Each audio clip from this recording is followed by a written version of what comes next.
Hello, everyone. Welcome to the Global Vegan Hospitality and Tourism Conference, and happy Earth Day. My name is Meredith Marin, and I'm the CEO of Vegan Hospitality, and I'm so thrilled to be here with you today. Let's talk a little bit about Earth Day. What is Earth Day? Well, first of all, we're proud to share that this conference that you're attending today is an official registered earthday.org event, and we're really happy to be part of the Earth Day Network. This year is the 54th Earth Day celebration. Earth Day marks the anniversary of the modern environmental movement in 1970. Earth Day in 1970 became and continues to be to this day the largest secular day of protest in the world.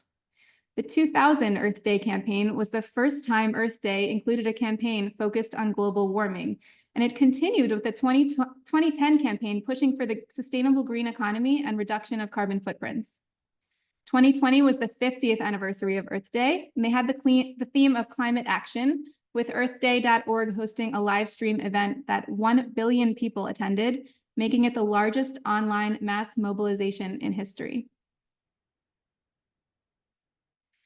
I'd like to give a quick introduction to our global team at Vegan Hospitality. So raise your hand if you're here as part of Vegan Hospitality. Like I said, I'm Meredith Marin. I'm originally from New York in the US, but I'm living in the Dutch Caribbean, beautiful island of Aruba. My colleague is Hayley Cooper in South Africa, and our other colleague is Sophie Downey in France, who is our Director of Partnerships. And we represent a worldwide network of vegan hospitality consultants who have all been trained through our consultant training program, and they act as independent consultants in their communities. If any consultants are here, raise your hand. I see some hands raised. Wonderful. Thank you so much for being here. Vegan hospitality represents the highest standard for professional vegan hospitality training and certification worldwide. We have the first and only certification program for vegan hospitality consulting, and we represent the largest network of vegan hospitality consultants across the globe.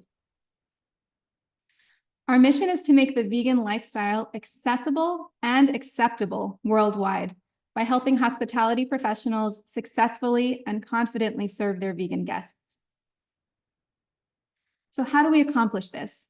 Well, we start with high-impact hospitality consulting, and we work with restaurants, with hotels, and with hospitality groups to accomplish this goal.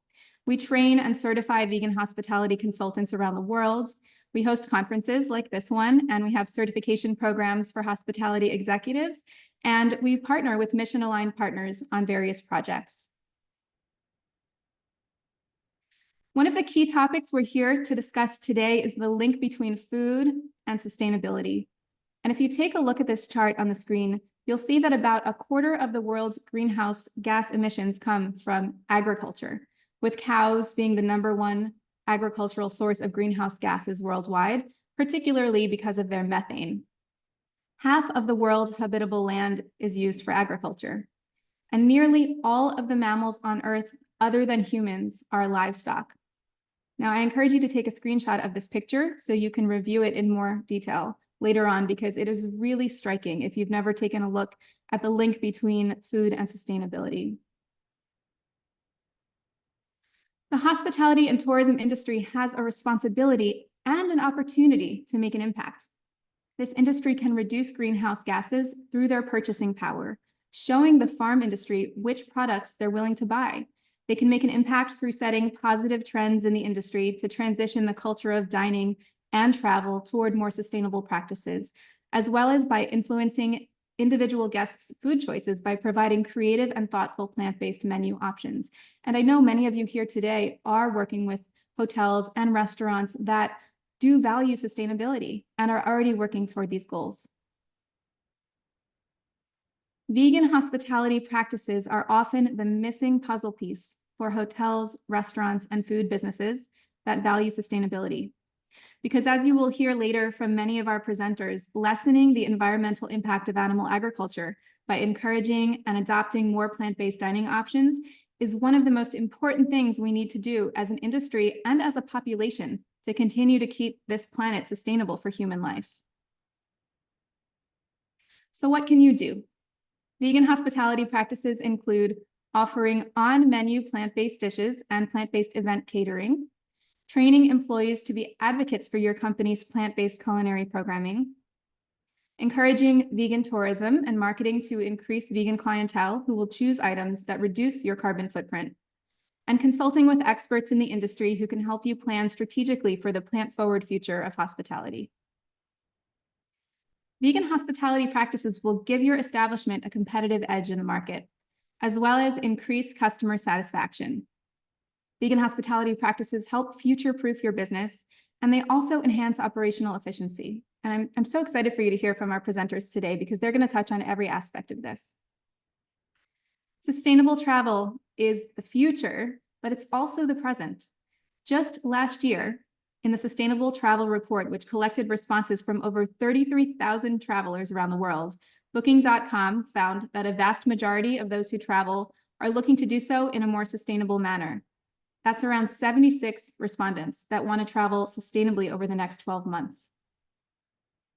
So let's get started with today's event. We have 6 expert speakers from 4 countries touching on topics such as marketing to vegan and sustainable-oriented guests, how to reduce food waste in your restaurant or hotel's kitchen, understanding your CO2 footprint of your menus, sustainable event planning, and more. We have, at this point, over 250 participants registered for this event from more than 44 countries. And of course, these are forward-thinking professionals. And also, they're vegan customers. And we're so proud to host this event. This is our second conference where we're able to bring hospitality professionals and their vegan customers together to join us around their shared interest. The impact is in the action. We are here to not only teach, but to help you implement what you learn. So you will hear actionable steps from each of our speakers today. And I hope that you've brought a notebook and you're willing to take notes and start to implement some of these changes that will be inspired from this conference. We are also excited to announce that later in the conference, we'll be introducing you to a new industry third-party certification for hotels, lodges, and other accommodations that welcome vegan guests with the same high-quality experience as their traditional guests. Myself and my colleague Hayley are going to be introducing this to you in a later session. So I hope you're very excited in anticipation to hear about this new certification process. I am going to stop my screen share now because I'm going to turn it over to our first session, which is Diana. And Diana, you can share your screen while I read your introduction. Okay. Diana Edelman is a vegan marketing guru who helps top brands tap into the vegan market. Her expertise has been featured in Travel and Leisure, the LA Times, Billboard, Huffington Post, and more. Diana has partnered with world-famous chefs and promoted restaurants and hotels around the world through her company, Vegan's Baby, through her Vegan Dining Month initiative, and through her partnership with the James Beard Foundation.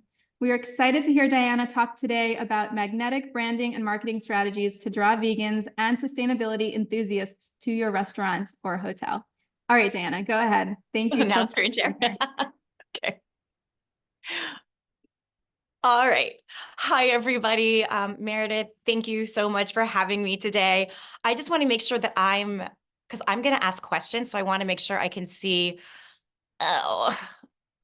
where the chat is. Does anyone know how to do that? I'm sorry. No. Okay. All right. Well, I'm going to actually. You can go up to the bottom of your screen, or maybe it's on the top of your screen, and you'll see a little thing for the chat. But we'll handle the questions. If any questions come. Great. Well, I actually wanted everyone to do something really quick before I even started, and I want you to grab your phones and go to your Instagram bios and type in what your bio says. Ooh. And okay. Actually, I'm just going to stop sharing my screen really quick so I can see some of them, or I'll wait. So go ahead and do that. And then while I am getting all of this ready, there we go. Okay. So I'm going to be talking about branding and marketing strategies today to reach a vegan and sustainable audience. So, and apparently I'm just not good at, okay, we're just going to do it like Can you see the chat? No. Can you see the, no. So I just typed in hi, Diana. So if you might get a pop-up. Yes, now I've got it. Okay, got it. You're asking people to put their Instagram bio text into the chat. So I see one person has done that so far. Right. So I know there's more than one person that has Instagram on this conference. So basically, if y'all could do that real quick while I'm doing this. So I'm Diana. I'm the founder of Vegan's Baby, as Meredith said. My background is actually merch, and I promote a vegan and sustainable life through talking about food, lifestyle, and travel. As Meredith said, I've worked with restaurants, chefs, and hotels around the world to help them become more vegan friendly. Okay, so in this, you are going to learn how to attract a more vegan and sustainable audience to your social media, and also a little bonus of how to get new opportunities and recognition for your work. So the first things first, why do you want to reach a sustainable or a vegan audience? And Meredith, you really nailed it in your introduction about what vegan hospitality is and why it's so important for restaurants and hotels to really be tapping into these markets now. Vegans make up 3% of the population in the US, and that's just the US. I know some other countries, the UK, there's a growing vegan population around the world. But the thing is, when people say they're vegan or they're looking for vegan things on social media or in your marketing, messaging, and branding, it's not just vegans who are looking for it. It could be people who are vegetarians, people who are flexitarians, people who are plant-based, people who do meatless Mondays, people who are more sustainability focused. So when we say reaching a vegan audience, you're really reaching much more than just that little population of vegan. You're reaching people that have some sort of interest, whether they're fully vegan or not, they have an interest in this lifestyle. Not only that, but if you're a hotel or you're a restaurant that has vegan options or is a vegan hotel or restaurant, et cetera, by not including that in your messaging, you are blending in with all of your competition. And the goal really is to stand out and differentiate. And that is an excellent way to do so. Also, when you reach a more vegan or sustainable audience, your brand also comes off as a more compassionate and having more compassionate values. So a big part about branding and a big part about growing your audience is making sure that they can know, like, and trust you. And the more compassionate you are, the more people can do those things. So I'm going to scroll through really quick and look at some of these. And we're going to talk about what information are you sharing on your social media. So the reason I asked you to put your bios in here is because I want to see if you optimize your bio and your content to include keywords people could use in searches to find you. So just quickly, if you think that you have your bio optimized, just drop a yes real quick in the chat. And I just want to see. And we're going to just look at some of these really quick.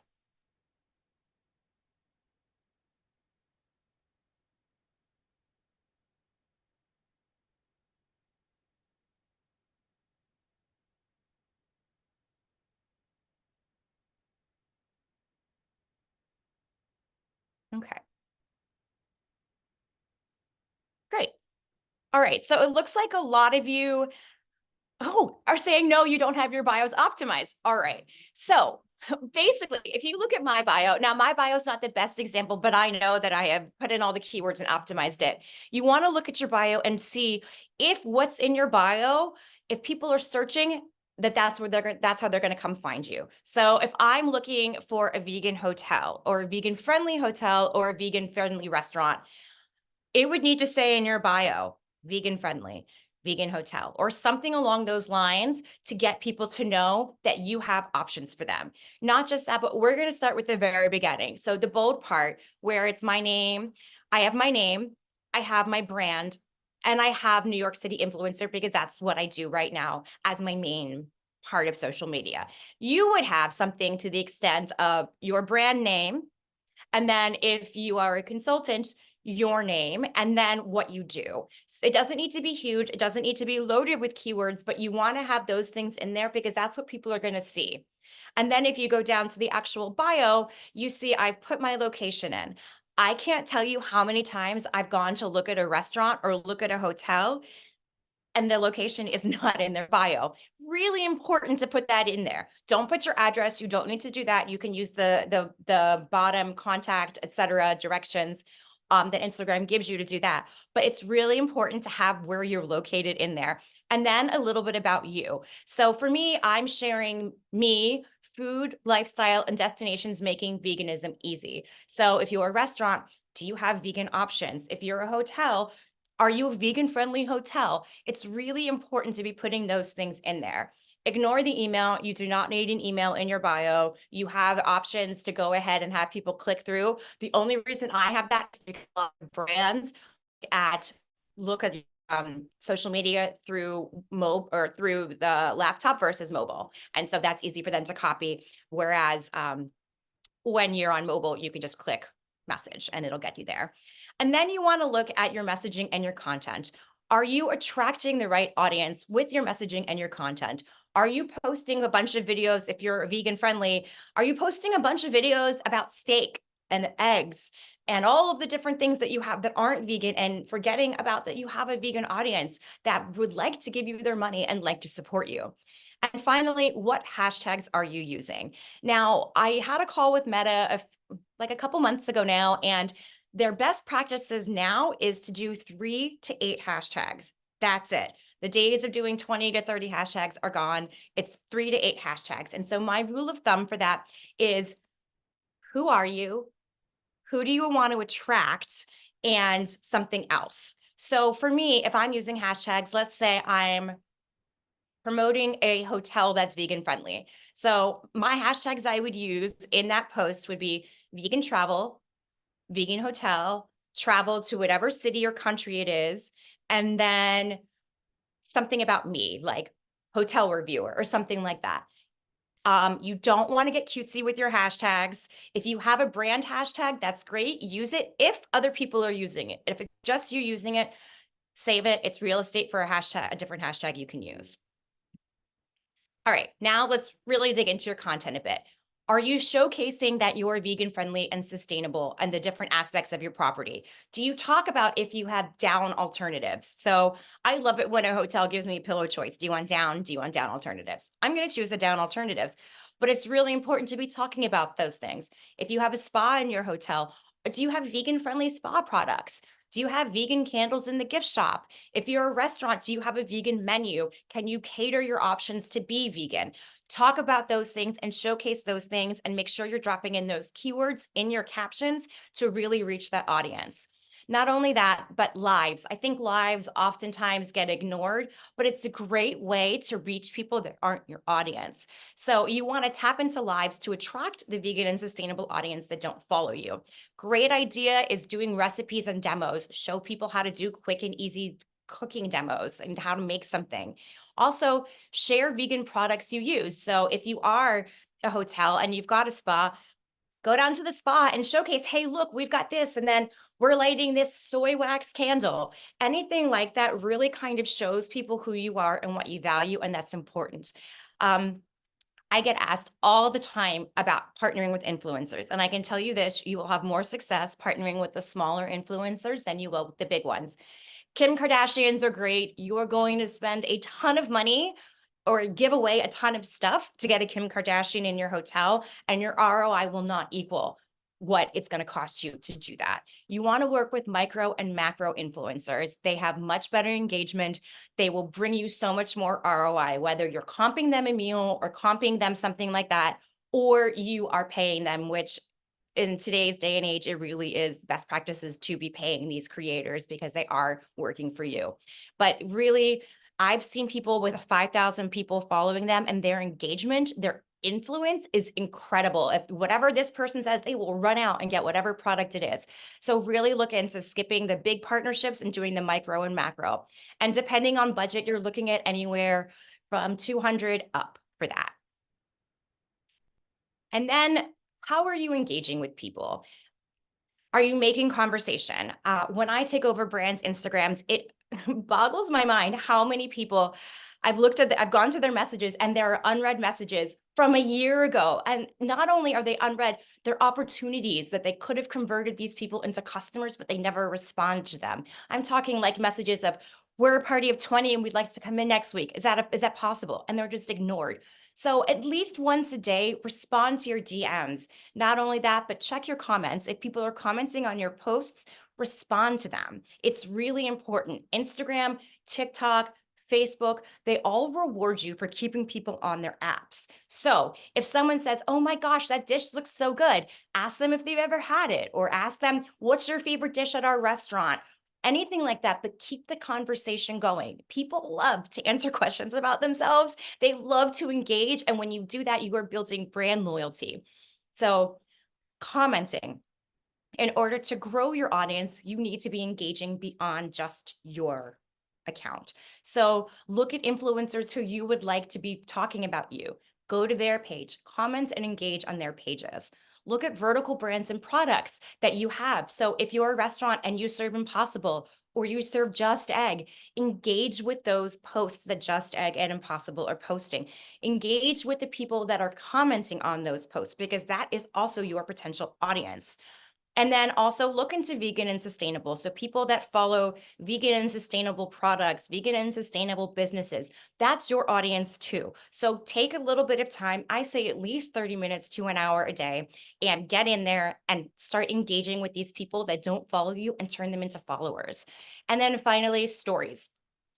I know, especially if you are a small business, that managing your Instagram and doing all these things is a lot of work. Stories are quick and are easy. So you can add question boxes and polls to your stories. You can showcase vegan and sustainable offerings and then create highlights so that when people go to your page, especially on Instagram, they can see vegan friendly spa, vegan menu, et cetera, et cetera. And then last but not least, I'm just going to briefly talk about other opportunities.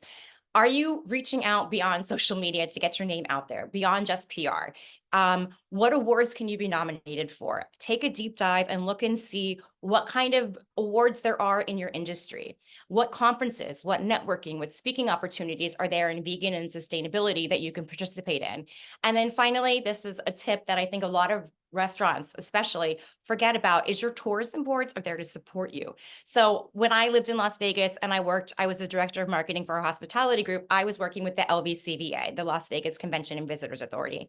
And you let them know that this is who you are. These are, you are more than welcome to offer media comps or to provide quotes as sources, and let them know that you are available and request to be included in media opportunities and to be considered and submit proposals. So I know that this is quick, but just as a reminder, I'm here to help, especially if you are a small team. Right now, for anyone that participates in vegan hospitality, I'm offering a complimentary consult for your restaurant or hotel for social media, user-generated content, content creation. I also do event and tour curation. I run tours around the world. If you need to evaluate media reviews and visits, branding and copywriting, I am so happy to help and just hop on the phone with you for a couple minutes and go over your needs and how I can help you. And that is it. Here is my email if you want to screenshot that. I have just like 2 minutes left, but I mean, Meredith, do you want to see if anyone has any questions, or just go ahead and we'll take it at that, and you all can email me if you have any questions? We're going to have some time for questions at the end. So if anyone has questions for Diana and also for any of the speakers you'll hear today, you're welcome to put those questions into the chat. We'll be tracking them. And then anything we don't have time to answer, we will just include in post-conference communication. And we'll be sending out information for how to contact all of the speakers at the end of the conference. Right. Thank you, Diana. Thank you so much. And I'm sorry to pop off. I will try to be back on a little call, but thank you all so much, and keep doing what you're doing. Happy Earth Day. Thank you, Diana. Bye. All right, I am super excited about our next presenter because actually I'm going to be interviewing him. Vojtech, I'm going to pin you. Here we go. And you just have to turn on your video. Hello. So I'm going to... Hi, everyone. Hi, I'm just going to share an intro for you. So I'm excited to invite Vojtech Vegh now to our virtual stage. He's an internationally acclaimed zero-waste chef, and he's the author of Surplus, a food waste guide for chefs. I've read this book, and it's part of what made me a big fan. So I highly encourage you to check that out. I see Sophie's just dropped the link in the chat for his book. His book is so inspiring, and he tells the story about how he ended up starting the first plant-based and zero-waste restaurant. And then he gives practical, actionable strategies on how to reduce waste in your own kitchen. He gets into such detail that about half the book is focused on how to minimize waste with specific ingredients. So I can actually look up asparagus and make sure that I'm utilizing that ingredient properly. It's really incredible. I've been so excited about the opportunity to interview Vojtech, and I know that many of you came here today for this interview. So let's get started. Are you ready?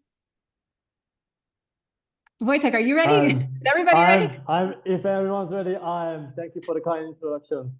Okay, fantastic. All right, so let's start off.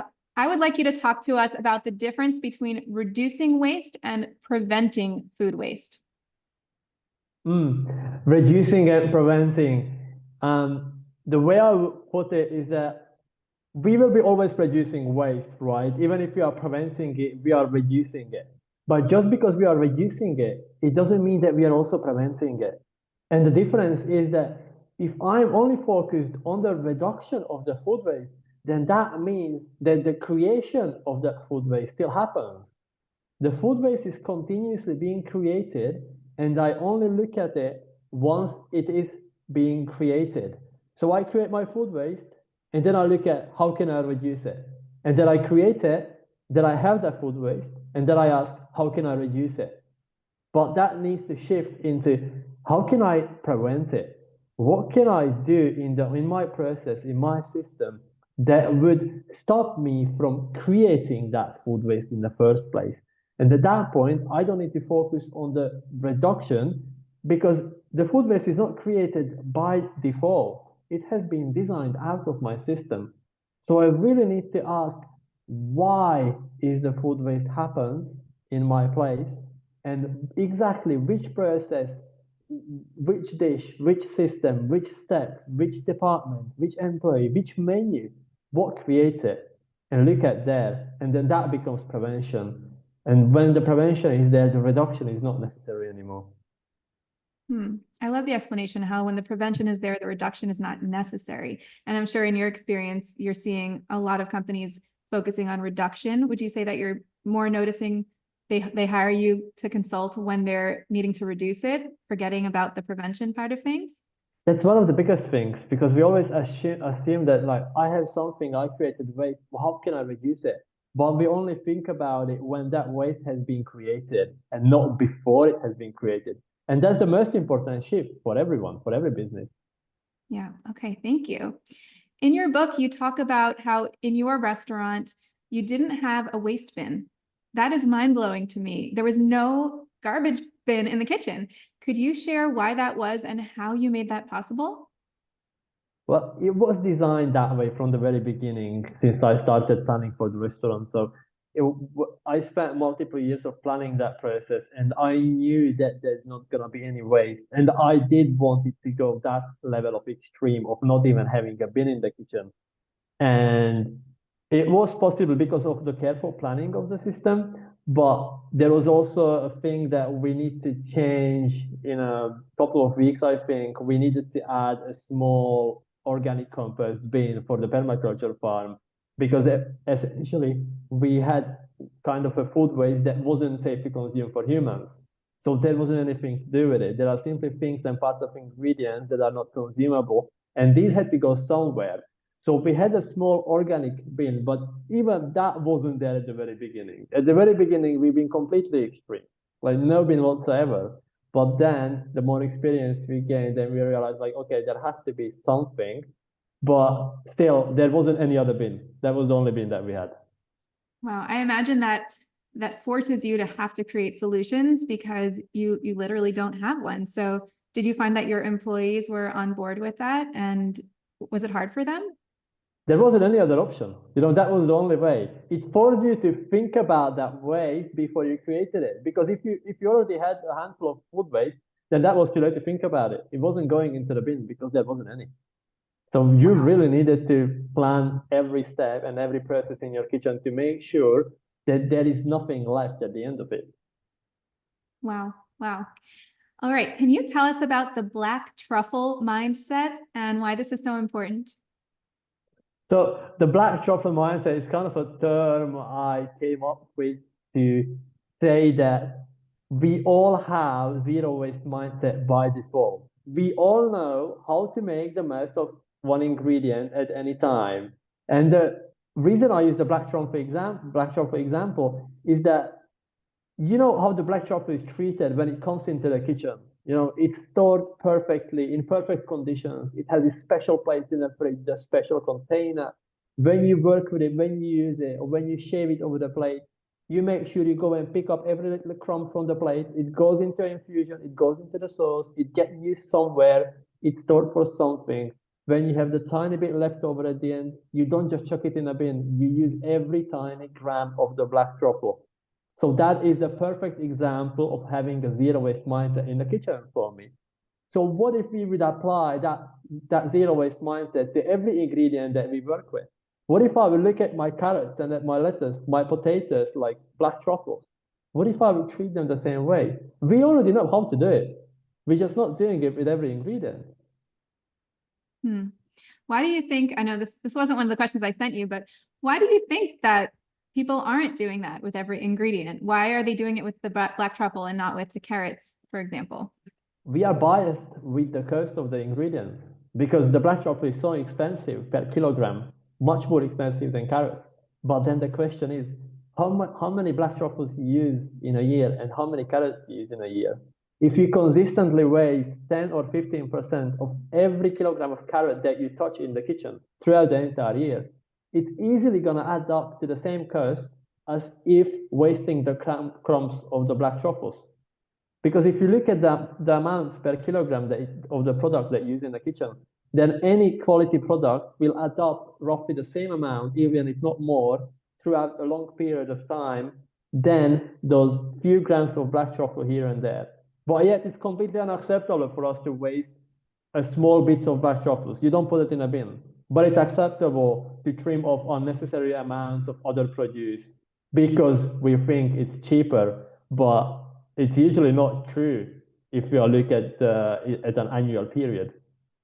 The volume of it, that's such a great point when people are thinking, is it worth the labor cost to teach people how to utilize everything from the carrot with one carrot, of course, compared to the black truffle, but they're not thinking of the big picture. I love that. All right, tell us, what's one common challenge that large kitchen teams face when trying to minimize food waste? And how do you help them overcome that challenge? The most common challenge is in communication and having everyone on the same page, especially true with large kitchens. When you have lots of team members, especially chefs, then you really need to set up a system in how you're going to communicate the change and how are you going to implement it.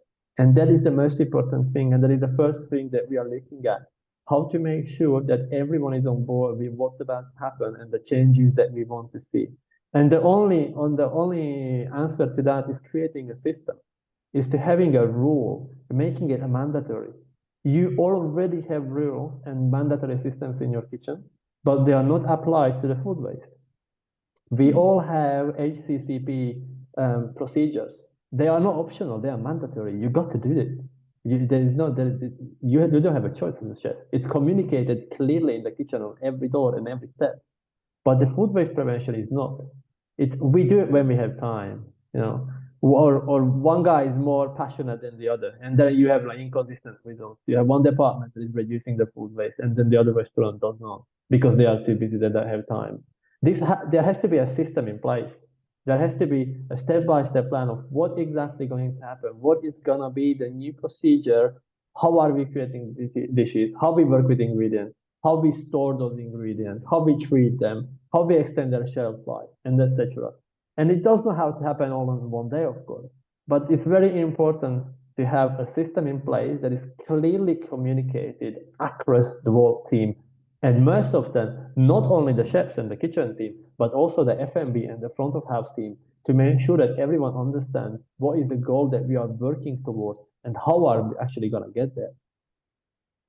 Wow. About how much time in your experience does it take for everybody to get on board and develop a system like that?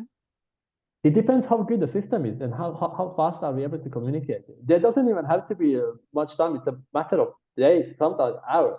You make a system, you create a checklist, you create a step-by-step plan. One of those things, you have something in place and you have a team meeting. Everyone has team meetings all the time. You communicate it clearly. You make sure that the food waste prevention is part of every communication that you have internally. It must be present everywhere. It must be present in the email communication, if that's the way you communicate.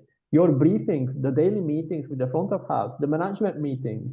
It's not something that's optional. We only do it when we have time for it or when we are passionate about it or when I'm in the mood for reducing food waste.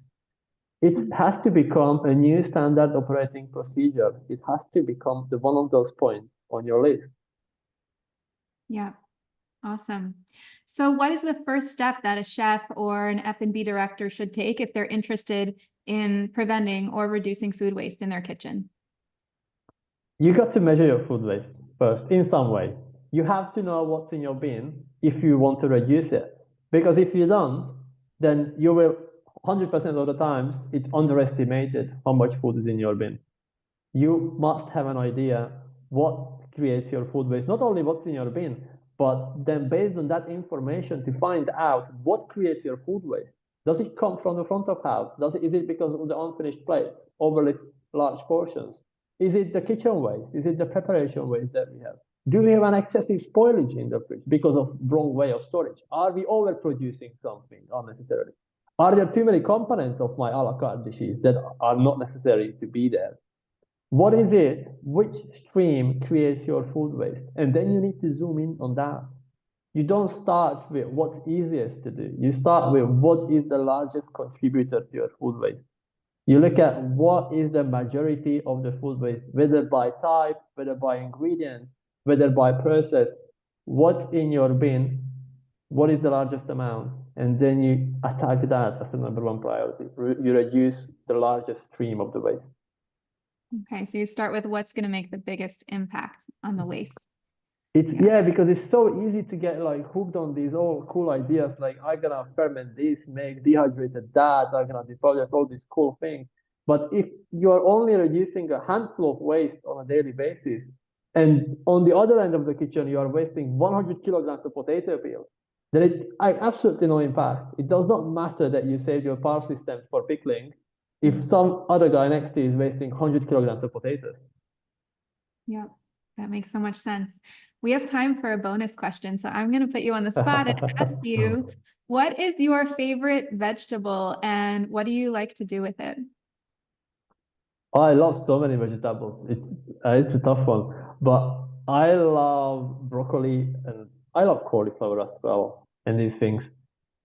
One of the reasons why it's my favorite, and also and most of the times I use it as an example, is because it has these parts of ingredients, the part of the broccoli or cauliflower that are so often wasted and not used. Like, how many of you have eaten cauliflower leaves before?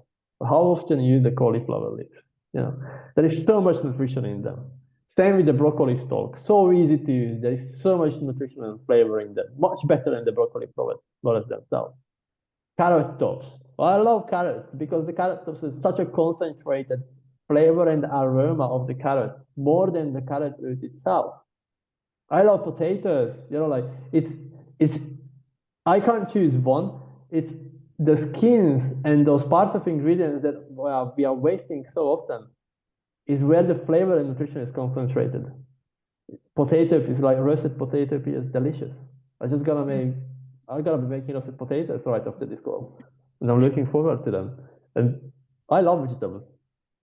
You seem like someone who would be excited for a challenge. Like you're going to look for the most difficult vegetable, the one that has the most potential for waste, and you want to show people what you can do. And I know, I follow your LinkedIn newsletter, and if you all are not following Vojtech on LinkedIn, I highly recommend it because he has one of the most interesting LinkedIn newsletters and posts that I've ever seen, and he showcases the 12 different ways of how to use an individual ingredient. So thank you, Vojtech, for your time today. And you've certainly inspired me. And I hope that you've also inspired many people here today. Thank you again. Thank you so much for having me. It was my pleasure to be part of your conference. Wonderful. Thanks a lot. Before I introduce our next speaker, I'm going to launch a poll to see if you all have been paying attention. So I'm going to ask you a question about Earth Day. And let's see. I talked about this, at least the first question I talked about in my welcome presentation. Do you see the quiz? Do you all see the quiz up on your screen?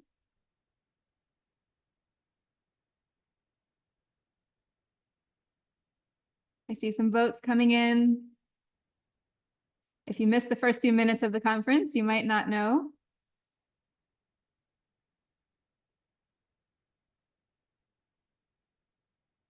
So Earth Day started in the US in 1970. And in 1990, it went global. Did you get it right? I didn't talk about the second question. So it was an educated guess from all of you, I guess. But 75% of people got the first one right. So great job.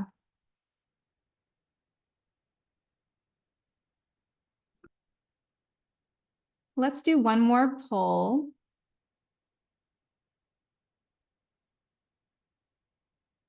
Which milk is most sustainable? So when we talk about milks, we think about mostly the water usage, the land usage to produce these milks. Almond milk, cow's milk, goat's milk, oat milk, soy milk. Which milk is the most sustainable milk?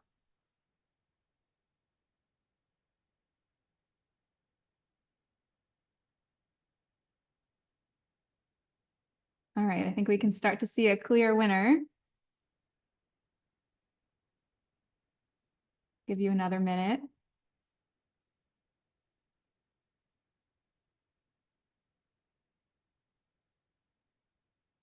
All right, 69, 69% of you were correct. Oat milk is the most sustainable milk.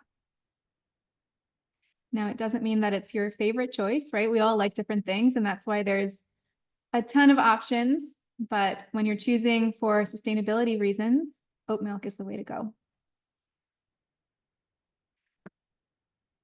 Okay, well, now I am thrilled to introduce my colleague, Hayley Cooper, who is the COO of Vegan Hospitality. With nearly 25 years of experience in hospitality, Hayley has seen it all. She's supported thousands of hospitality professionals, and as a 5-star lodge manager, as a hospitality recruiter, as a vegan hospitality consultant.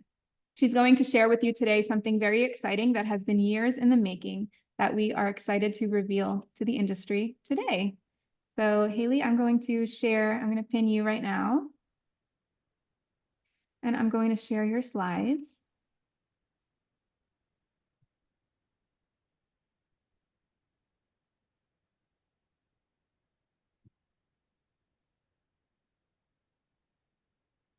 Well, thank you for that introduction, Meredith. And yeah, as Meredith said, this is something that is incredibly exciting for all of us at Vegan Hospitality. And I'm actually honored today to be the one that is sharing this with you all. And I think there's no better day to share it on with the clear link between veganism and sustainability and our planet. It really is the ideal opportunity to be telling you about our brand new certification. And today I am presenting the highest standard in vegan hospitality and tourism certification. In our current travel climate, guests are seeking accommodation that can both meet their dining needs as well as align with their values. And because of this reason, we certify vegan-friendly as well as fully vegan properties, which include hotels, hotel groups, resorts, boutique hotels, lodges, B&Bs, cruise ships, as well as other travel accommodations, basically anywhere that is serving meals to guests. So you might be thinking, well, is this going to be suitable for my hotel or hospitality business? And to answer that question, you can think about these few things.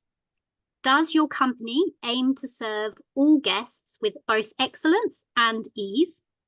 Has your hotel already achieved or are you working on sustainability certifications or goals? Have you made climate-friendly changes to your operations? And do you consider yourselves an eco-tourism property?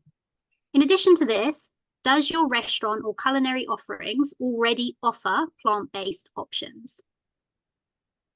So if you answered yes to any of those, then you could very well certify. And our certification is the highest standard in the industry. And this is to ensure that your guests have an experience that is the same as your traditional guests. And I'm going to explain to you what our certification includes. You get a data secure third-party verified certificate and badge that you can use in all of your marketing material. You will also have a meeting with one of our certified consultants, which will guide your team in building a strategic plan for you to achieve your plant-forward and climate-friendly accommodation goals. You are also going to have access to our Vegan Guest Services online staff training course, which is going to boost employee professional development, and you can also use this for onboarding all of your new employees. In addition to this, we are going to be offering you promotional support to the vegan travel community.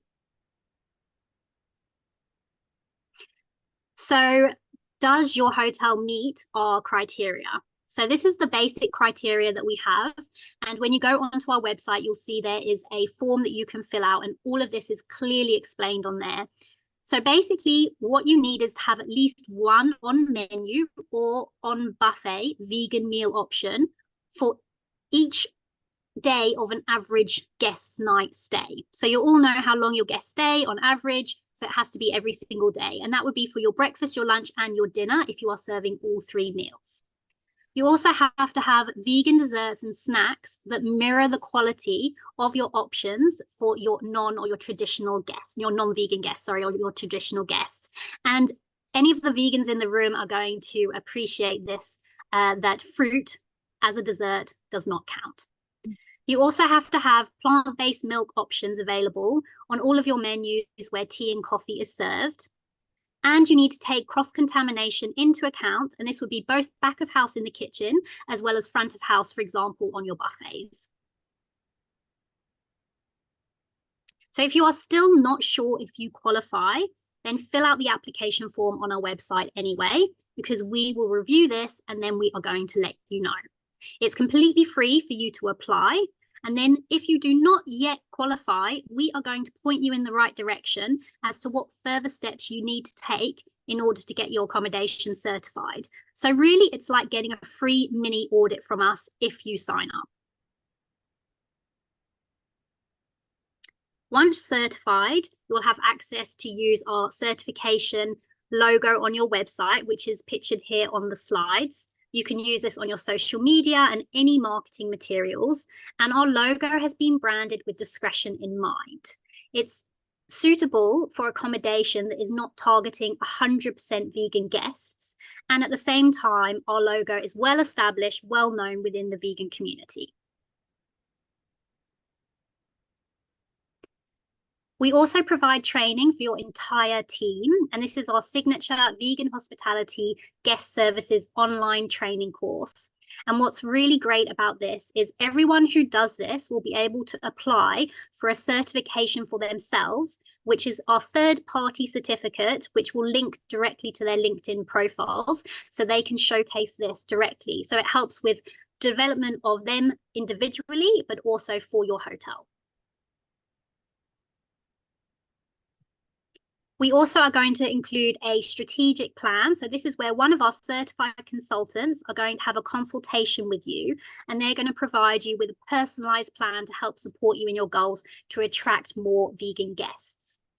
As the certification is renewed annually, if you achieve your yearly strategic goals around animal welfare, then you will get a discount on your following year, so we can really make an impact.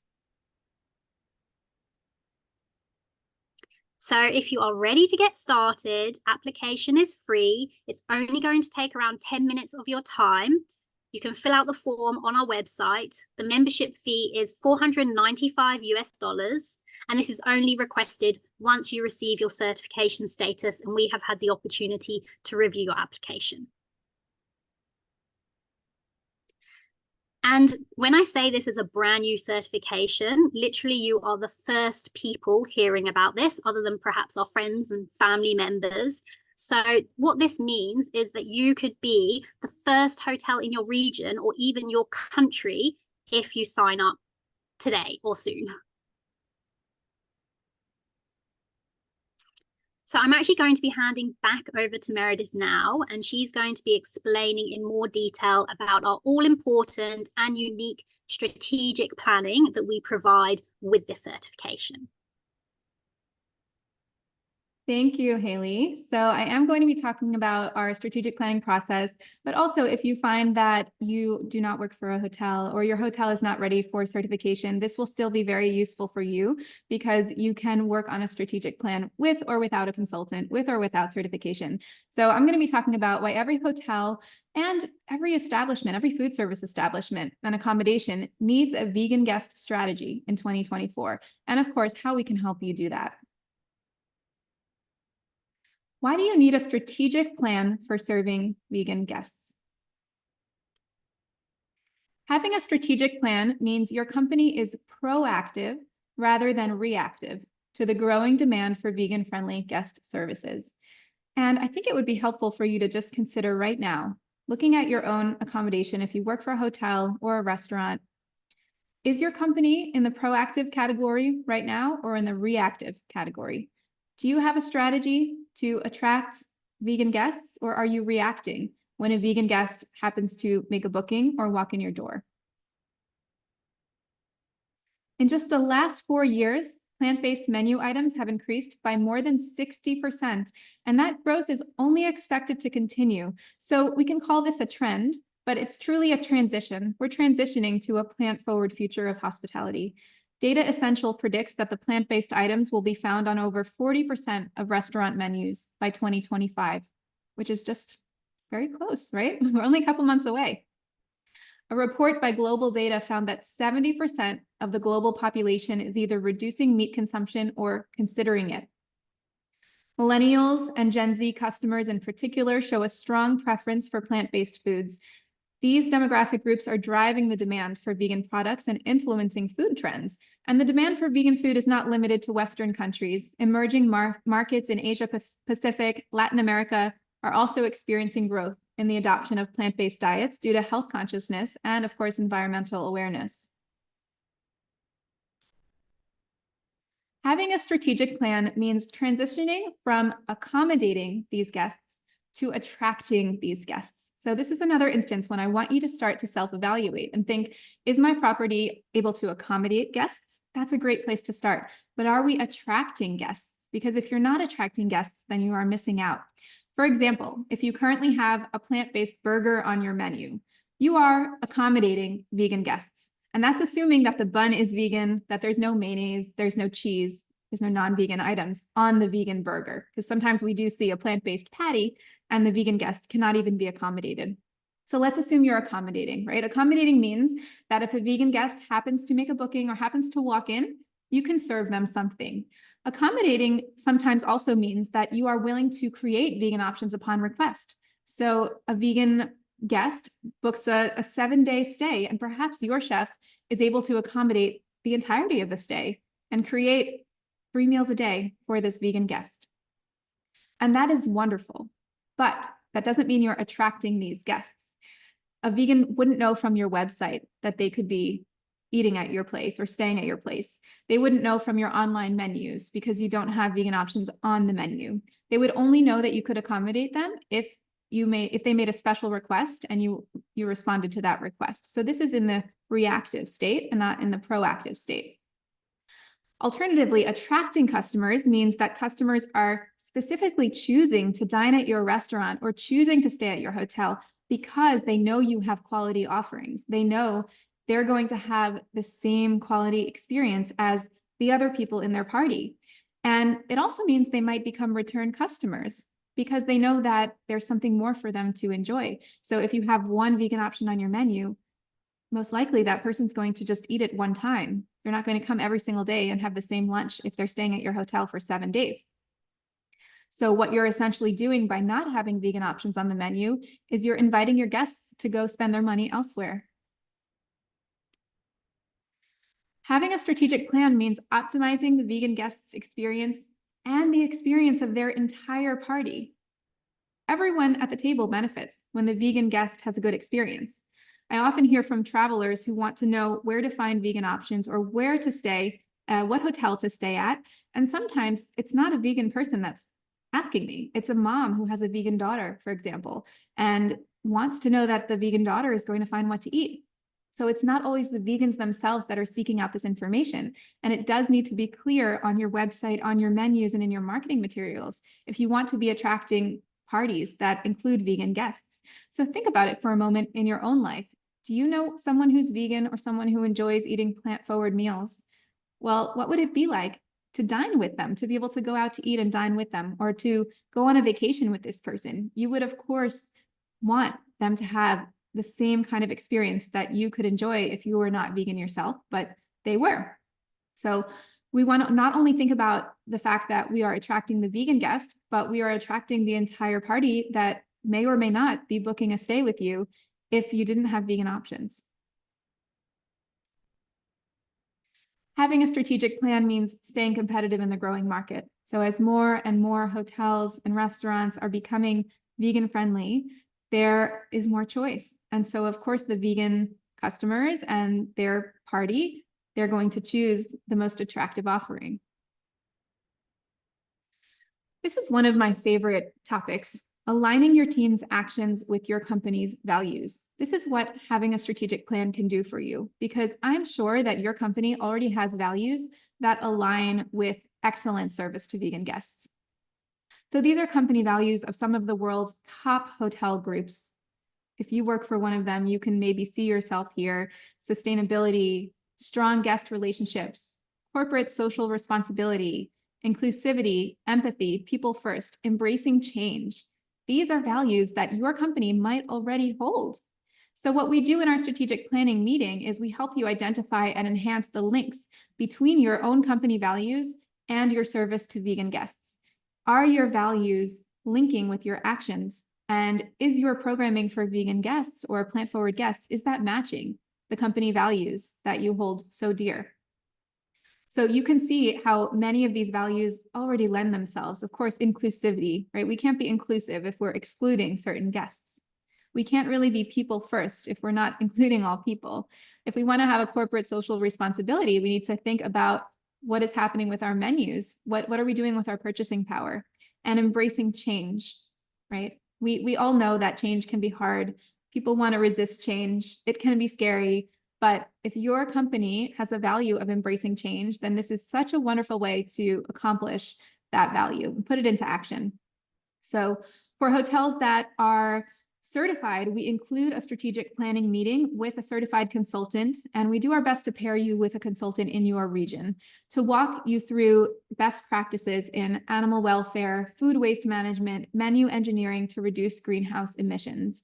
And for hotels that are not yet ready to be certified, a good place to start is to simply schedule a meeting with our team so we can help you identify your goals, because we're happy to support anyone from whatever your starting point is.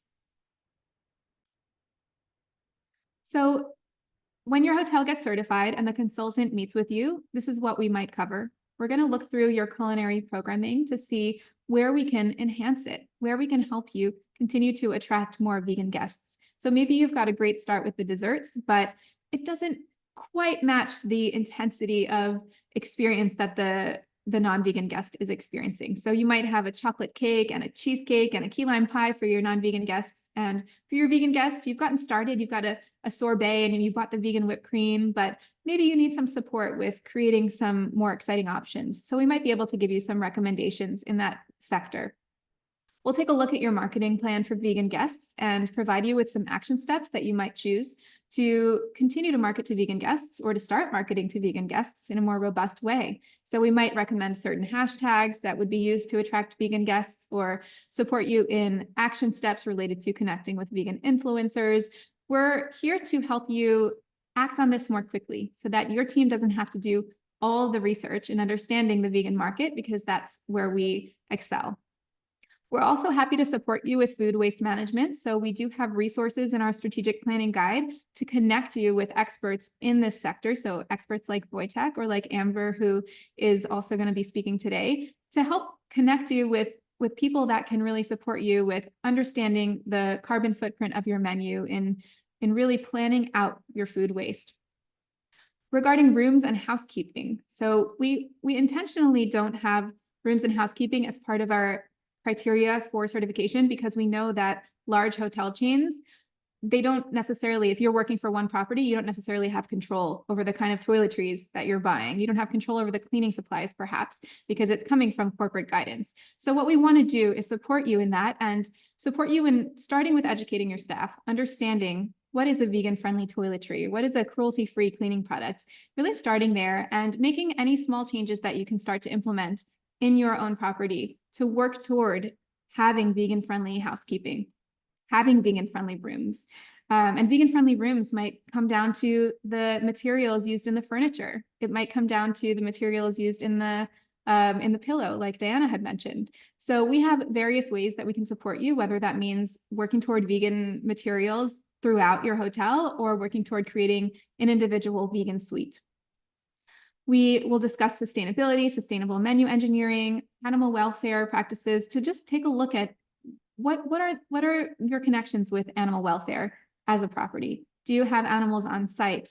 Do you have animals on your menu that maybe you're thinking about removing? So it's not only about adding plant-based options, but in some cases, we might urge you to take off something like veal from your menu, that, foie gras, right? There are some, let's say, extreme offenders that are maybe not doing anything great for your hotel's image, and of course are not doing anything great for the animals that are being involved. So we're going to take a look at all of these things and help you create some goals that you can set to move your hotel forward and really support you in making a plan that fits with your action steps in mind and your team in mind.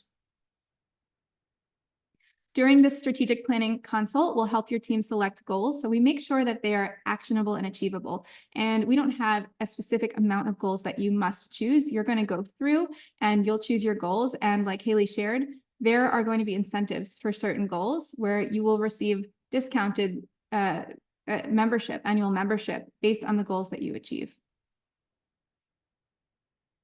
So how can you get started? Well, you can take a look at the certification page on our site. We have a full brochure you can download and look through. I encourage you, if you are not a decision maker at your company, you are welcome to download that brochure and share it, or just share the link with somebody who is a decision maker and who can take a look at that in more detail.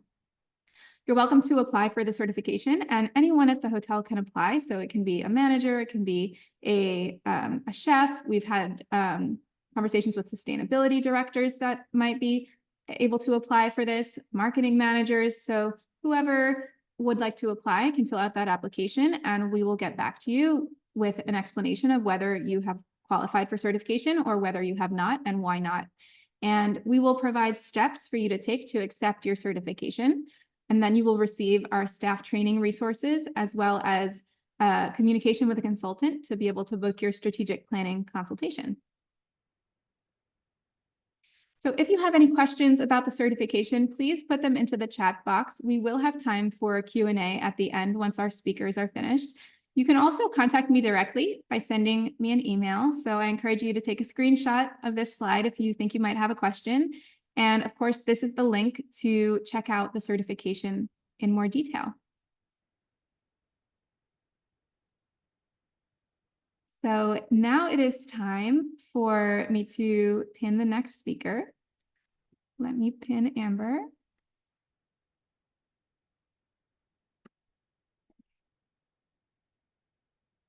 And Amber, I'm going to make you a co-host so that you can share your slides.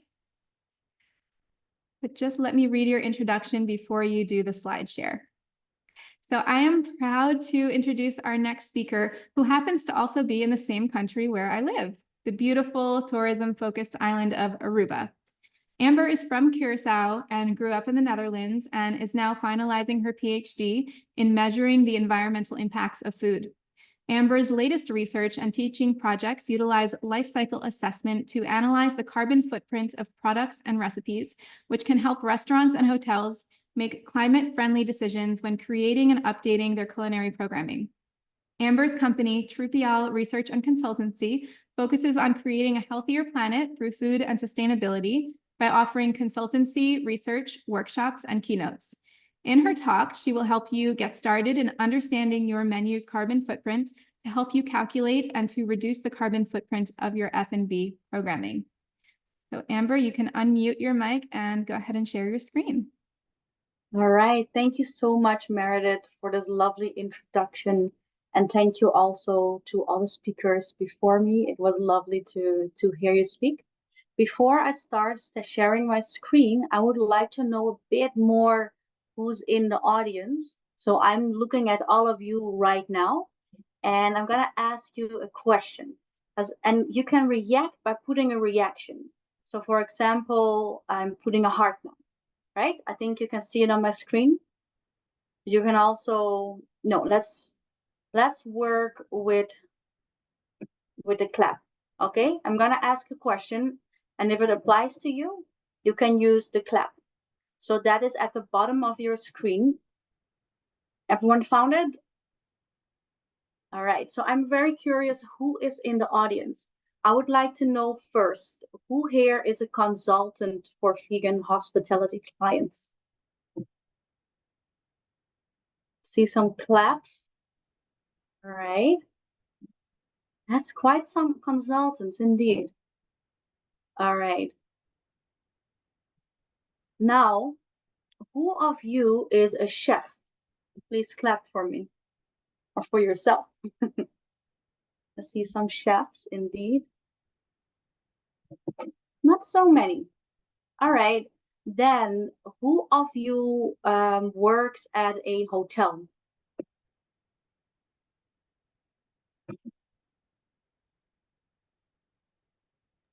I don't know Few if of people you? know where to find the, I don't know if people know where to find the reaction button. Okay. Now it's the Maybe- little face, it's the little face, the little smiley face on the bottom. Yeah, the smiley, indeed. That's good to mention.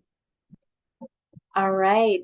And if I haven't mentioned anything of what defines your current job position, can you please put it in the chat so I have a little idea what your background is?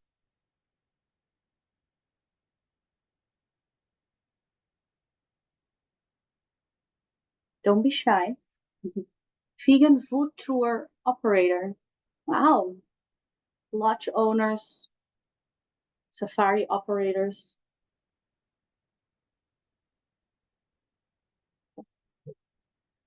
Vegan chef.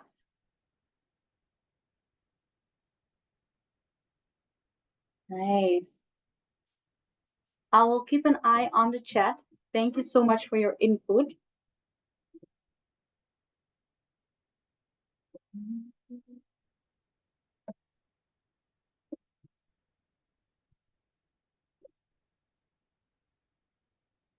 All right. First of all, happy Earth Day today. My name is Amber van Vegh from Trupial Consultancy and Research. I am located in Aruba, but I also consider myself from Curacao and from the Netherlands.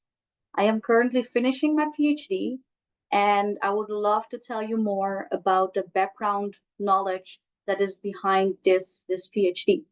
And I would love to tell you more about how to make sure your food and beverage programming is as sustainable as possible.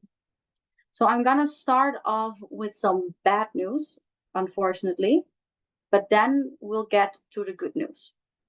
So the bad news is that our Earth isn't doing so well. And food has a large connection to that. So about 1/4 to 1/3 of all global greenhouse gases are due to the food we eat. 80% of all global deforestation due to the food that we eat, but also 70% of fresh water resources, 70% of biodiversity loss on land. This is the loss of species. Biodiversity is incredibly important if we want to keep living on planet Earth, okay? Then 50% of biodiversity loss in water is due to the food we eat. And on top of all of that, 52% of the current agricultural land is already degraded. And these problems are going to get only bigger, maybe, because the world population is also increasing.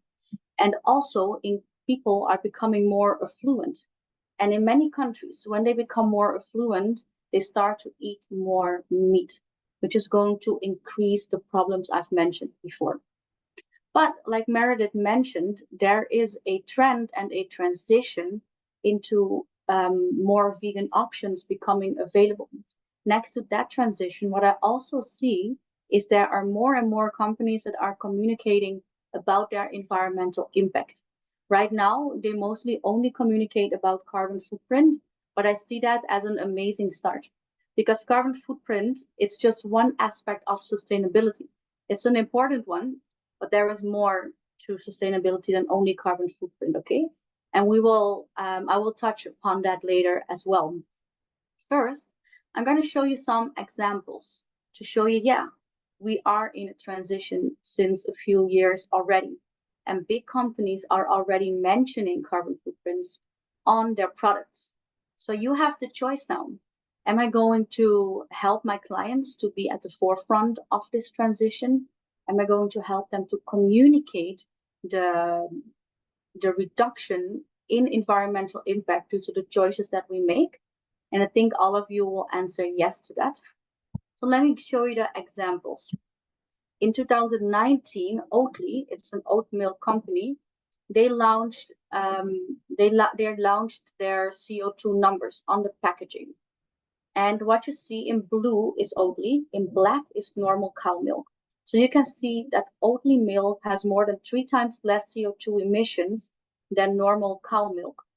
And you can also see that normal cow milk mostly has CO2 emissions due to what happens on the farm. And that is one of the companies.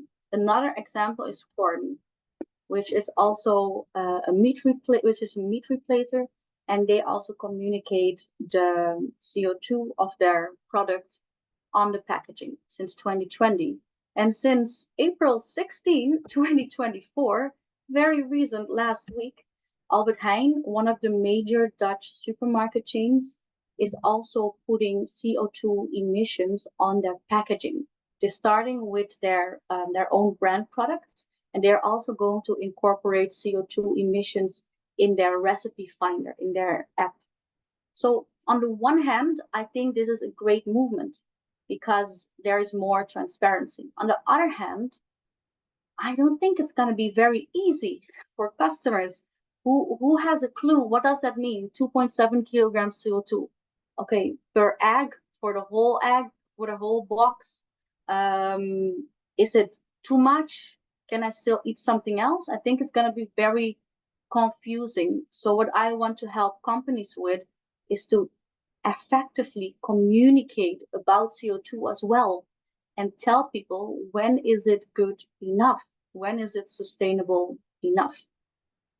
But so why does food have a carbon footprint? We're going to take beef as an example. So in total, beef from beef herd has 60 kilograms CO2 emissions per kilogram. And you see here CO2 EQ. That means CO2 equivalence. Because nowadays, it was different 20 years ago, but nowadays we always talk about CO2 equivalence because other greenhouse gases, such as methane or nitrous oxides, they also trap warmth onto the earth. And we need to take that into account. So what we see first is that about 15 kilograms is due to land use change. And that is usually deforestation. But most of it is what happens on the farm. Animal feed needs to be produced. When animal feed is produced, you need, for example, you need machines which are powered by fuels. You need fertilizers, you need pesticides, etc., etc. But what happens at the farm? Well, cows eat, and when they digest their food, they produce methane, a very potent greenhouse gas. And that is contributing usually most to the carbon footprint of beef. And a small percentage is processing, transport, retail, and packaging. Just a small percentage. And this is especially small because we're talking right now about beef, one of the products with the highest carbon footprint, beef and lamb. So right now I want to point out a common misconception as well. I often hear restaurants say, oh, but we are having local food, so we are a sustainable restaurant. I would like to put some more nuance because as you can see here, the transport of foods, what you can reduce the transport, but what you can do way more effectively and efficient is by cutting down the animal-based products and especially beef. That's how you save CO2 quickest. That's the low-hanging fruit, not going local. And with saying this, I don't want to deny the importance of local food because local food is extremely important for economic reasons, for health reasons, and numerous other benefits, transparency as well. But when we're talking about CO2 emissions, your first step is to cut down the animal-based products, especially beef.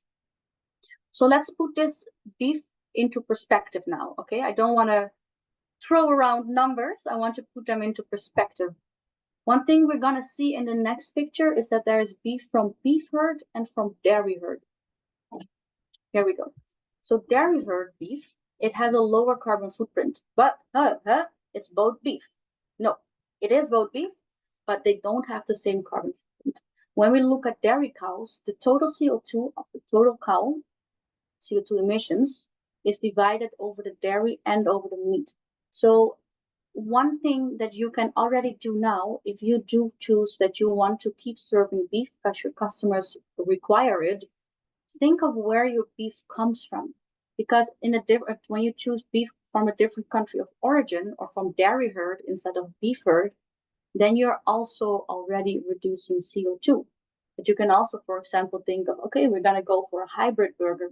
There's still some beef in there, but part of the beef is replaced by a plant-based alternative.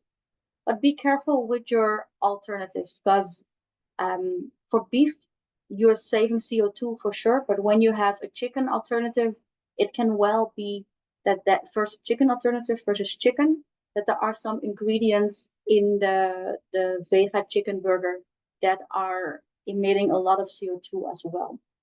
Okay. What you can also see in this graph, well, first of all, you see the meat-based options on the top, and bananas is at the bottom, and that's right now representing plant-based foods. Most plant-based foods have a lot lower carbon footprint than animal-based foods. Something I want you to look at is the difference between cheese and poultry, such as chicken, for example. Something we often hear is, oh yeah, I have a vegetarian option. Here, take a sandwich with cheese. Well, for CO2, you could have as well taken the sandwich with chicken. Maybe you could have even better taken the sandwich with chicken. But remember, we're looking at general numbers right now, because every farm, there's a lot of variability in CO2. This table is reflecting an average farm, but every farm has different production methods. Not for every piece of beef, not for every piece of chicken or cheese, forest has been cut. So these are things that we need to know by diving into the supply chains, so that we really know what we are reducing and what we are counting. Okay. So let's go to an example. What if we have a beef chili con carne? This is the total CO2 emissions of the beef chili con carne. What if we have a vegetarian version? How much do you think we can reduce the carbon footprint? A lot. This much. And what if we have a vegan version? We can reduce the carbon footprint even further to this much. The numbers don't matter at this point, okay? So this is an example for a chili con carne with beef. The difference will be a lot less large. The difference will be smaller when we look at chicken teriyaki, for example, because chicken has a lower amount of CO2 emissions than beef does.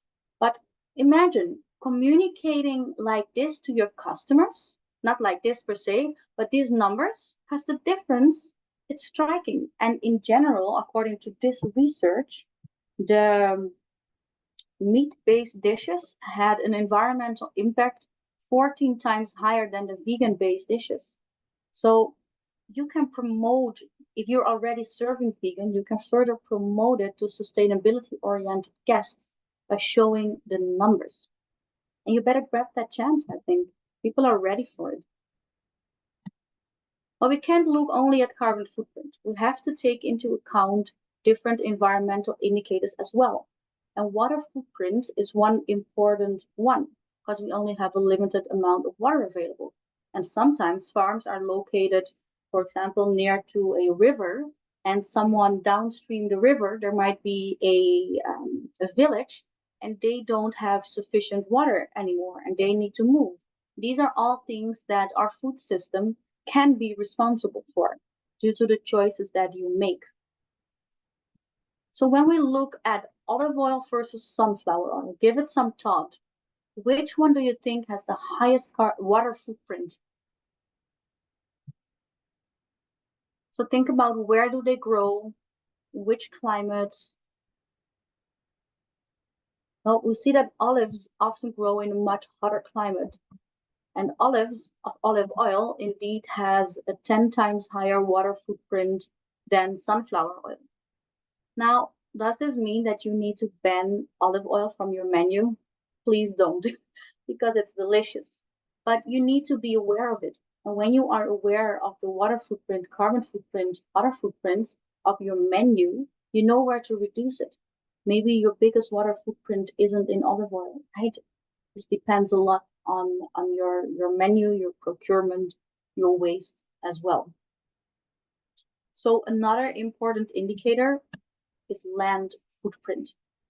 We need to know how much land is used, because we have a certain amount of land available, right? And the world population is growing, and we want to use as little land as possible per person so we can all fit on this earth. And when we compare milk with soy milk, which one do you think requires more land?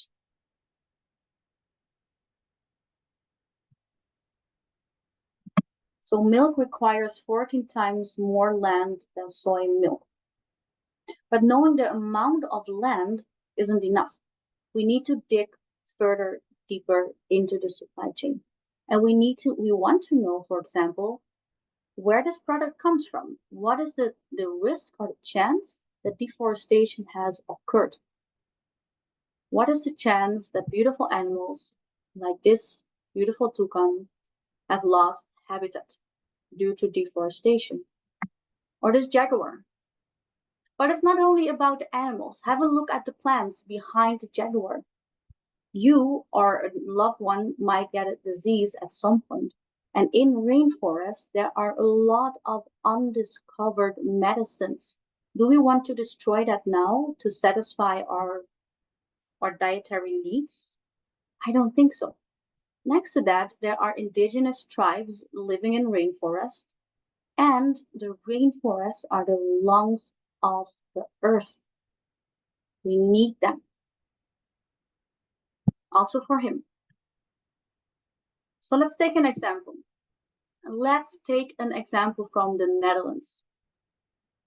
I've lived there for 20 years, so I know quite well what the food system is like. And when we look at all products that the Netherlands imports, which ones do you think cause most deforestation? 90% of deforestation due to Dutch imports is due to food. 10% dark green is due to wood. The rest, all of it is food, mostly due to beef, but also due to cacao, due to soy, palm oil, which is also hidden in our chocolates, for example. A lot of palm oil in our many processed products. Look at the packaging. But also for cassava, maize, wheat, coffee, and rice, we are deforesting forests. And you don't want that. Your clients don't want you to do that. So we are very lucky that data is becoming more and more transparent, and we have better insights. Okay?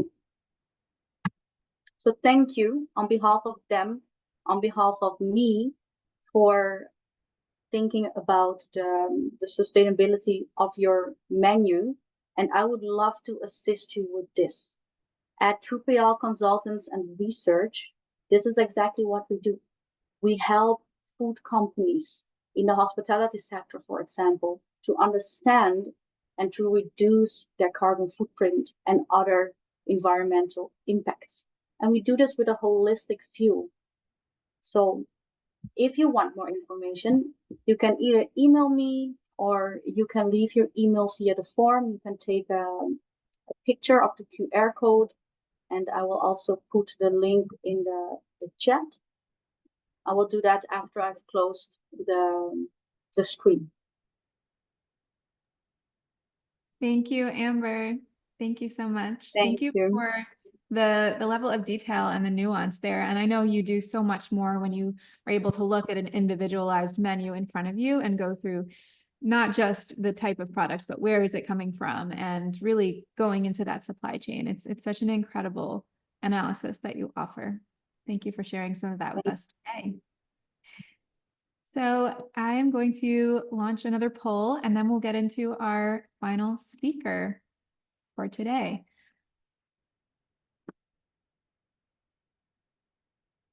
So following Amber's presentation, let's see if we can understand the water usage of a beef burger. So how much water is required to produce a beef burger?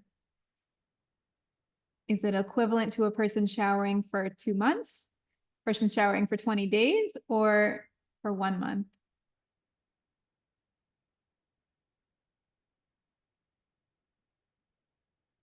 Give everyone a chance.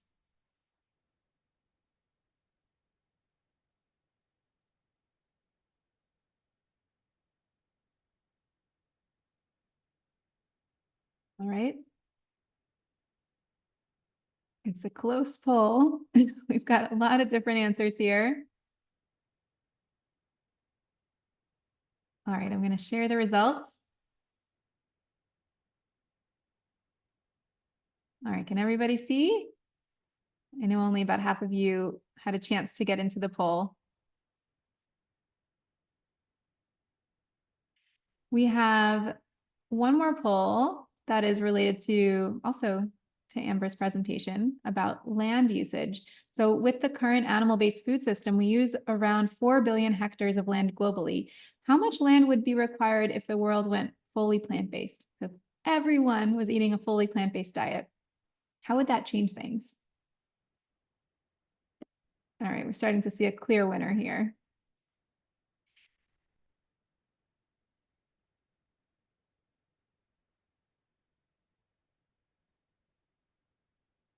All right, a couple of guesses. So we can see that the impact is huge.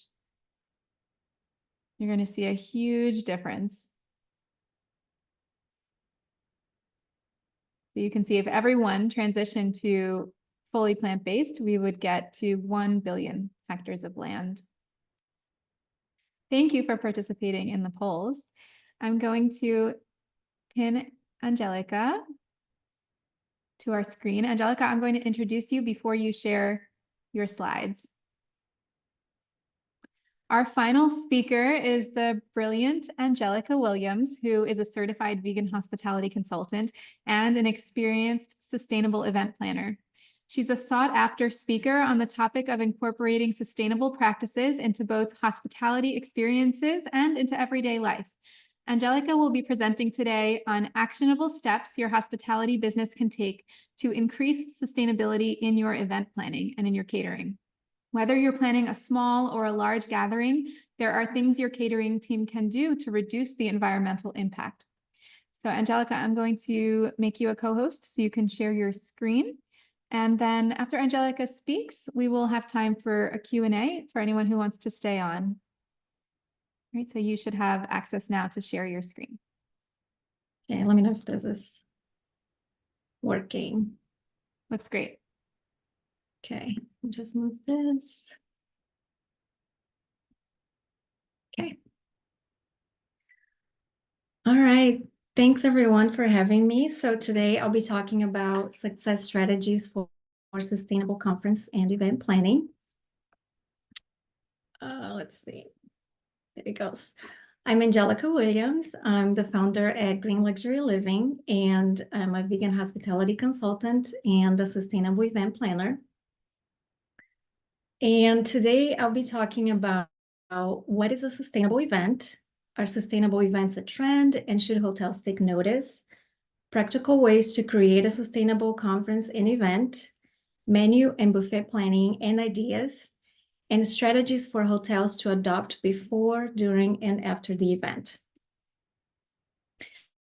So what makes an event sustainable?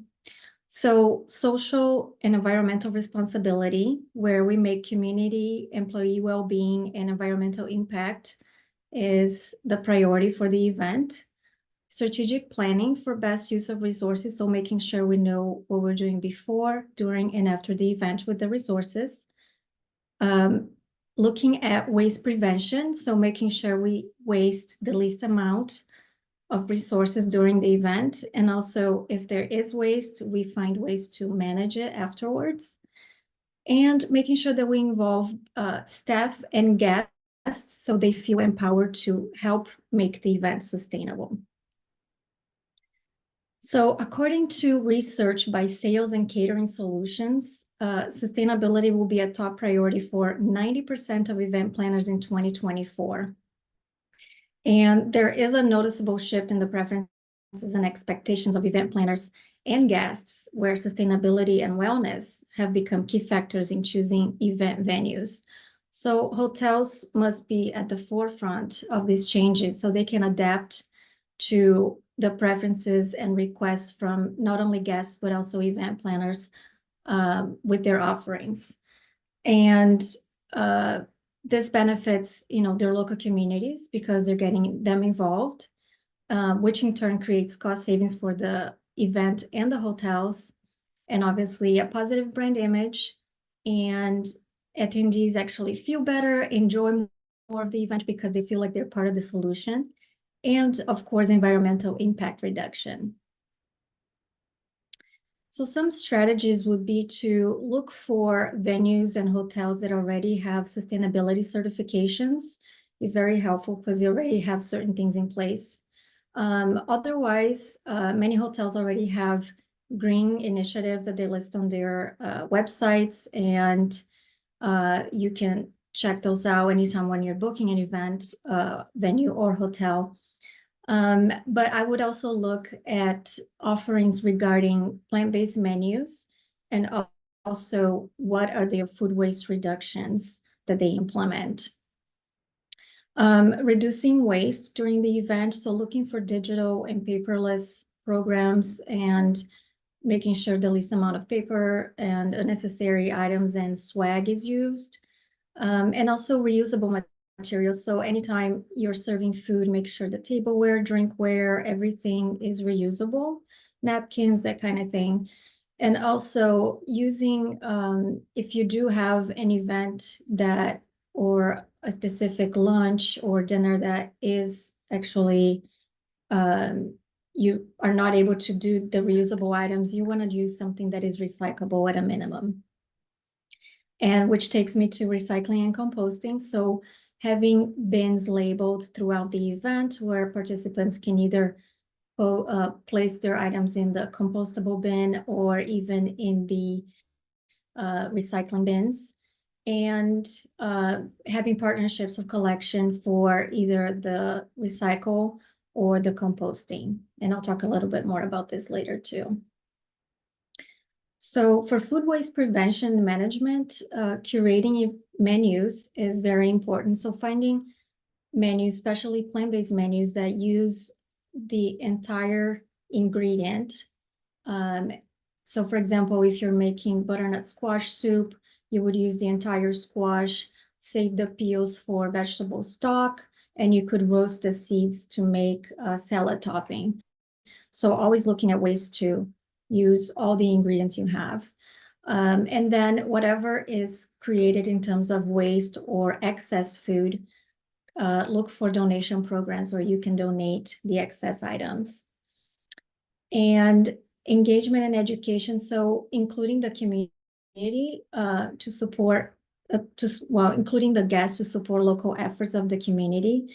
So maybe there is a farm nearby where the ingredients that you're using for your menus are being produced. So take them to this vegetable farm and explain to them how they're being part of the solution by taking part in this sustainable event. And they will feel more empowered to actually participate and appreciate your efforts. And very important is to measure and report what you're doing. So throughout the event, pay attention to how the food is being used, how much food is being consumed or wasted, and what does it look like in the kitchen, what does it look like on the buffets and tables, and record all this information so for next time for the next event, for the event planner or the hotel, you can make better choices and adjust to the flow of things. So designing a sustainable menu is very important, and some of the things to think about would be quality over quantity. So in this case, you want to think of thoughtful, quality, creative dishes, which means you're not necessarily making lots of different dishes, but you're keeping to a smaller amount of dishes, but making them as quality and thoughtful as possible. And you could also implement local, or trends that are happening right now. So for example, there's a lot of trends looking for fusion foods. So something like tofu and kimchi tacos, for example. I feel that this has been a trend since the pandemic, where people are looking for more ethnic and those kinds of dishes. Also, look for healthy options. So local, organic, fresh, and seasonable ingredients will make your menu very sustainable. And usually guests tend to feel better and enjoy the food better because it just tastes better when you're using these types of ingredients. So they tend to have a better experience overall, and they will attribute this to your event and your hotel and probably want to come back. And then creating plant-based menus at a minimum. So either the entire menu for the event is plant-based or most of it is plant-based. And it's also the most cost-effective way to serve a crowd because with rising costs of beef and meats in general and eggs and dairy, it's become more cost-effective to use these ingredients since you can use so many parts of a single vegetable or fruit. And as we've seen throughout the conference, it's the most sustainable food option to choose. And also it addresses a lot of the allergy concerns for guests. Of course, event planners will still take, inventory of the allergies from guests, but this tends to address all the dairy and many other issues that already show up when creating menus. So we've talked a lot about this, but I just wanted to share again that, choosing more eco-friendly milks is a great way to start. So here we can see that soy and oat are the best options when it comes to choosing eco-friendly milk, and cow is definitely not the way to go.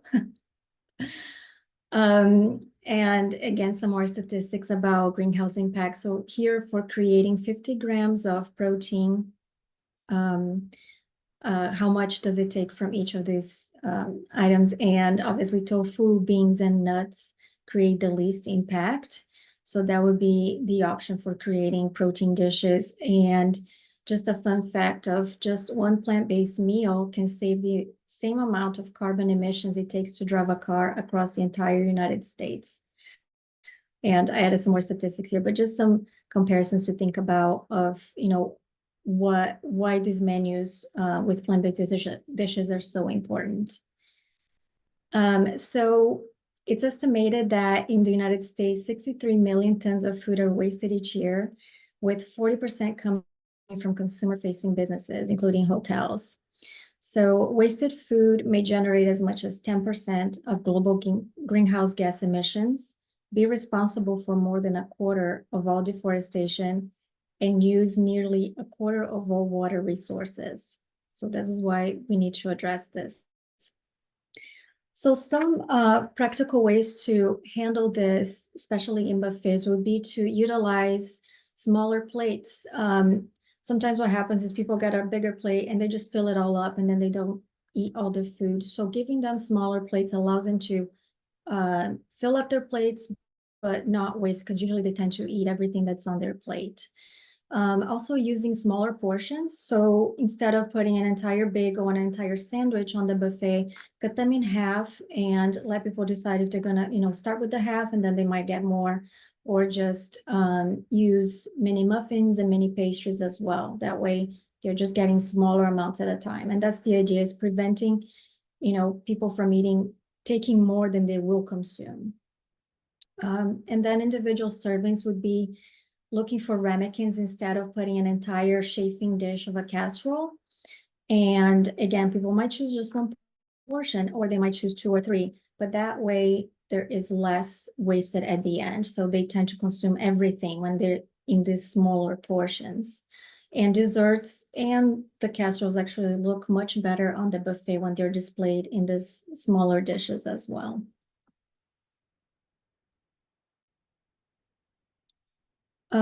Also, build your own options are very helpful. So for example, having a yogurt bar for breakfast, a salad bar for lunch, and a stir-fry bar for dinner.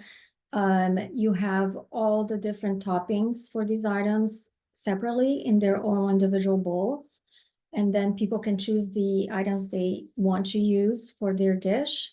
And so the hotel can just replenish the particular items that have been used the most, so you can have smaller portions at a time. And again, you want to minimize what is going out, what is staying out on the table, because those are the things you cannot reuse. Same thing with pastries. Instead of putting out an entire basket of pastries, just have them in a row, and that way, as that dish gets used, you just replenish with more, or just keep it at a minimum. Food cylinders are a great way to display food. It looks beautiful on the table, and it allows people to just choose a smaller amount of, whatever, especially dry cereal, what they want, or whole fruits can look really nice in these displays, and people are just grabbing what's at the top. So just using what they will consume. And when it comes to buffets, closing them early would be ideal, or closing an entire side as the service winds down. And then as you see, it's getting, time to close the buffet. You might want to bring smaller chafing dishes, or just bring less items at a time to make sure the least amount of food is out. Other things you can do is work with menu matching. That means you create a menu that will be used for the entire day at the hotel for all the events happening at the hotel. So that means all the ingredients that are there will be used for the same dishes all day. And, sometimes it will take a little bit of coordination with the hotel, but it's doable. And the same thing is coordinating with the event that was there before you, or the incoming event, and see if you can either purchase items from them or sell your items to them. Again, coordinating with the hotel is a way to do this. And utilizing local ingredients as much as possible, especially seasonal ingredients, which allow you to showcase the local cuisine as well, which is something that usually guests appreciate when they're visiting a location. And then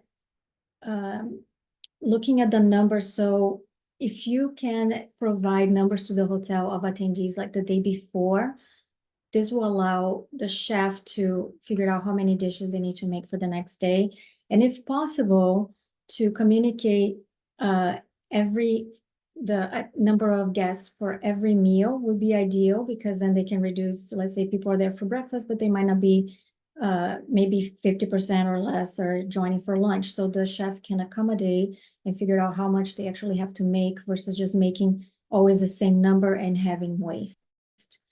And creative menu offerings would be, if there is some, let's say, fruit left over from breakfast that you don't know what that you're not going to be able to use it again, just do something else with it for the next meal. So in this case, you could make smoothies for lunch, and that way that is not going to waste. Most events will have some sort of surplus of food. So ideally, you would have somebody from the hotel who is a coordinator with a community organization, where they can come and pick up the food that is still able to be consumed, and they will distribute it to a local organization, so a homeless shelter or any kind of other food program. And I listed a few options here, but obviously it varies depending where you are. So I would just check, some community organizations that you would like to work with, and just have that in place ahead of time. And you can donate food confidently because of the Good Samaritan law, which protects businesses from liability when donating food. And also composting is another way to reduce food waste. So if you can partner with an organization in your town that has a composting program where they can set up the composting in your event, and then, or the hotel kitchen, and you just have them come and pick up the leftovers when it's time, when you have reached, a full bin.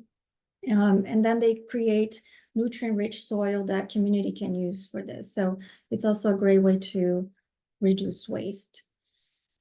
There was a case study by the Hyatt Regency Orlando in Florida where they used the a la minute menu option for more expensive or emission-heavy items. So if your hotel is using certain items that are emission-heavy, like cold cuts or cheeses, this would be a great way to reduce waste and actually use less of them. The a la minute option is basically displaying these items on a plate. So like something like this photo, and you have a cue card that says, if you'd like to order this item, you can just request the attendee to bring it to you. So you keep all the plates in the refrigerated portion of the kitchen. And if they need to, they just bring them out as requested. And so whatever is not used is still refrigerated and ready to be used for other things in case it's not used that day in the buffet, so it doesn't get wasted. And other ways of measuring impact here would be, so the conscious consumption cue cards is a way to basically talk about the philosophy of the hotel and the event to guests and why you're doing these things. So they understand, if they feel like, oh, I don't want to put my food in the compost bin, or these cards help them understand, the entire idea behind of these efforts and help them feel empowered as well to contribute. And then when looking at leftovers, not just look at the buffet leftovers or the table leftovers, but take a look in the kitchen as well to see what wasn't used that was purchased, and just, take a look at everything so you can plan for future events accordingly. And record trends in consumption for certain dishes and times of day and make adjustments accordingly. That means sometimes you'll notice that, let's say at lunch, not many people are eating desserts. So you can test for the next day, okay, let's make less desserts and put them out and see how that trends. And if it trends the same every time, then that's what's happening. Or you can just make notes for the next event if the trend continues. So you kind of know, okay, people don't usually eat dessert at lunchtime. And then I listed hotelkitchen.org as a resource here. They have lots of tools about measuring impact and just figuring out how to record everything for your next event, and just have so many ideas of great things for sustainability. So I would definitely recommend checking them out. And I just want to say that, we can use hospitality as a vehicle for sustainability and positive change.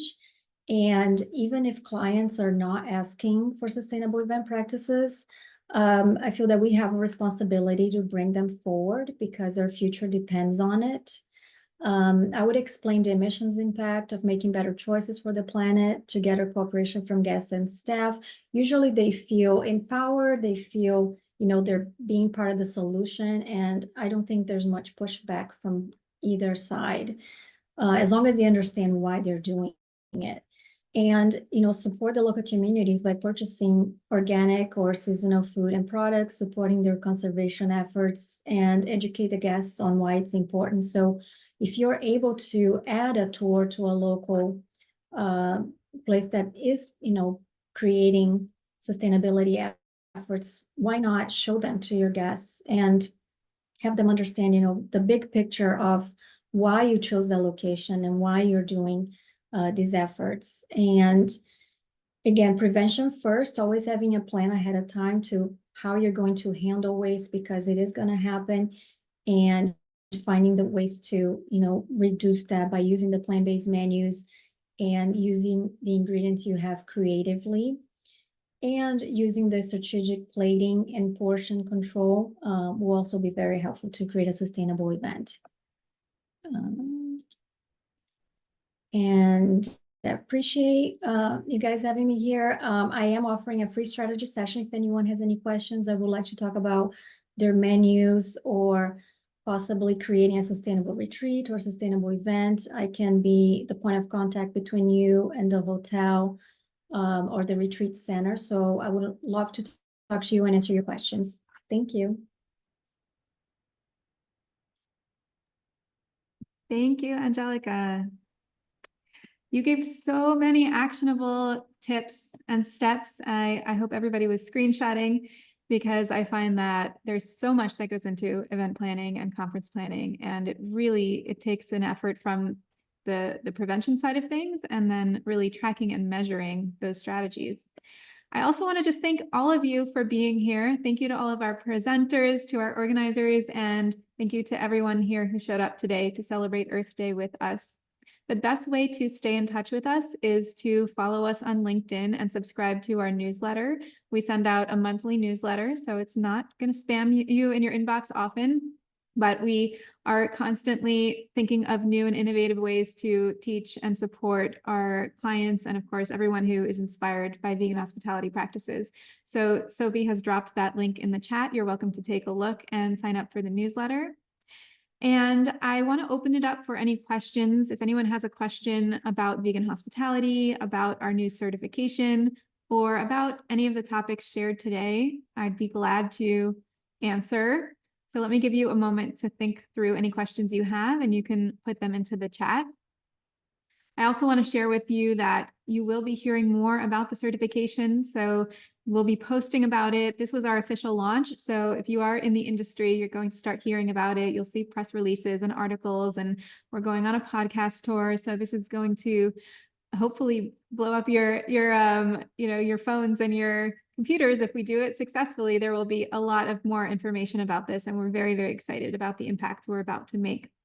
You're also welcome to reach out to me personally at my email address, meredith@veganhospitality.com. If you have any questions or follow-up, I will be emailing everyone on the registered conference spreadsheet this recording. So like I said, we have over 250 people, and people are still signing up now just to access the recording. So I will leave the registration open until the end of the day today. If you know somebody that you think would appreciate this content and wasn't able to be here today, encourage them to sign up for the conference anyway, even though it's coming to a close. I will be sending out the recording to everyone who has signed up on that list. I don't see any questions, but I see some praise. So thank you all for your positive feedback. It's always really great to hear. I hope you all have a fantastic rest of your Earth Day. Go eat a plant-based meal. Go spend some time in nature. I certainly will. And we'll see you next time. Bye, everyone.